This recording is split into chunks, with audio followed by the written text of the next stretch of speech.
from one former SAS officer to the daughter of former general. Anzac Day, very special for a lot of people.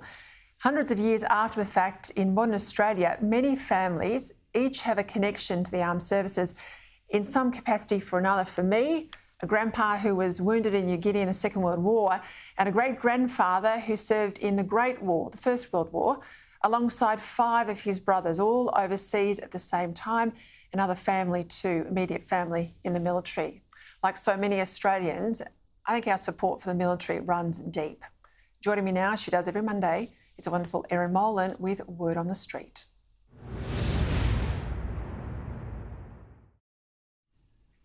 Well, Erin, you once told me that you're a very proud Army brat. How did you commemorate Anzac Day?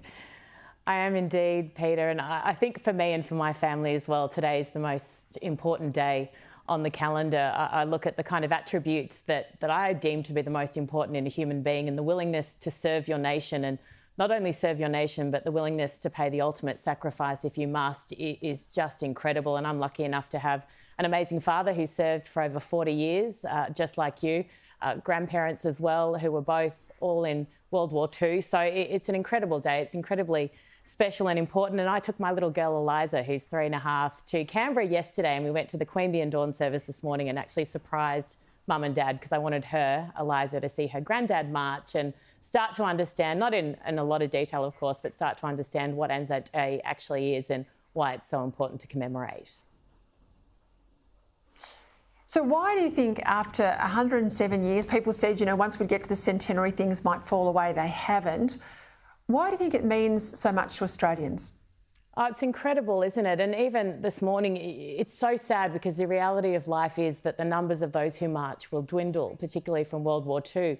But almost in stark contrast, the number of those who get up early, go to dawn services, who line the streets to clap them as they walk by seems to be increasing, which is amazing. I think the other thing as well, and particularly at the moment for a lot of younger Australians, the situation in Ukraine is the first time they've seen real life images of modern brutal warfare. They've seen for the first time in images they can understand and relate to that there is evil in this world. And I hope that it's given them a greater appreciation of what so many thousands of Australians have done before and continue to do today. So I guess based on that, we went out to the streets today and asked Australians off the back of Ukraine, off the back of the Solomon Islands and China deal, whether they felt this country was under threat, and secondly, whether or not they believed that Australians, like many have before, would actually fight.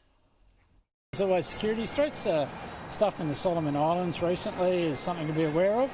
Not at the moment, I don't think so. We've been through a fair bit of war situations, and I really don't think we're in a situation at the moment that we can be involved that much. No, I think we can hold our own. Whether we could do it as well as Ukraine, I'm not sure. But I've often thought about it, and I wonder whether the younger generation would come forward, and I actually suspect they would. Yeah, I think there'd be a lot of people willing to join up if the need was there. I did national service for 2 years, and I don't think people would do that these days. Yeah, it's a really important day for not only commemoration but also reflection, Peter. Reflection, spot on. I think they're a little bit more optimistic than I perhaps am.